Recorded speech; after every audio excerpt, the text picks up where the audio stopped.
और कर्नाटक के एक लोकसभा क्षेत्र के अंदर जो भयंकर वोट जो चोरी हुई थी, जो वोटों के साथ, वोटर लिस्ट के साथ जो पूरा घटनाक्रम हुआ, जो उन्होंने प्रमाण के सहित ये सिद्ध किया था कि हजारों लाखों वोटों की चोरी हुई है, गड़बड़ी हुई है। और इस मुद्दे को लेकर समूचा विपक्ष, कांग्रेस पार्टी, इंडिया अलायंस के सभी लोग एक मत के साथ देश की जनता के समक्ष जा रहे हैं। और सवाल ये उठता है सबसे पहला कि जो मुख्य चुनाव आयोग है, चीफ इलेक्शन कमिश्नर, उसके चयन की जो प्रक्रिया थी वो स्थापित थी आज़ादी से लेकर अब तक कि प्रधानमंत्री, नेता प्रतिपक्ष और चीफ जस्टिस ऑफ इंडिया, ये 3 लोगों का एक पैनल था और वो तय करते थे कि कौन सीईसी का अध्यक्ष बनेगा, चेयरमैन बनेगा। अचानक इसमें बदलाव लाया गया और चीफ जस्टिस को हटा के एक मंत्री को रखा गया। तो प्रधानमंत्री, गृह मंत्री और नेता प्रतिपक्ष, अब ये पैनल 3 का बन गया है।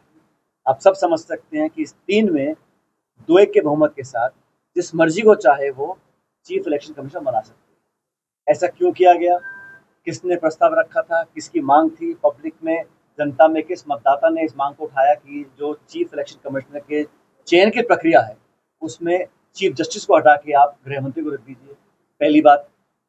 दूसरा, महाराष्ट्र चुनाव के बाद कांग्रेस पार्टी ने कहा निर्वाचन आयोग को कि आप हमको वोटर लिस्ट दे दीजिए और ये हमारा अधिकार है। निर्वाचन आयोग ने मना कर दिया। उसके पश्चात हम कोर्ट तक गए, सुप्रीम कोर्ट में गए। सुप्रीम कोर्ट ने कहा, निर्देशित किया इलेक्शन कमीशन को कि हर मतदाता को, हर पॉलिटिकल पार्टी को वोटर लिस्ट देने का अधिकार है, आप दीजिए।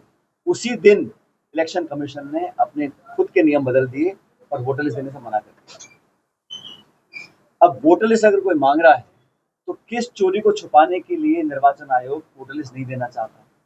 तीसरी बात, स्वतः ही बिना किसी की मांग करे निर्वाचन आयोग ने फैसला लिया कि पोलिंग बूथ पे जो सीसीटीवी की फुटेज है उसको 45 दिन में हम नष्ट कर देंगे।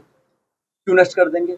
अब जब डेटा इतना सस्ता है, लाखों करोड़ों गीगाबाइट्स का आप डेटा स्टोर कर सकते हो, तो किस कारण से आप पोलिंग बूथ की जो वीडियो रिकॉर्डिंग है, सीसीटीवी फुटेज है, उसको आप खत्म करना चाहते हो?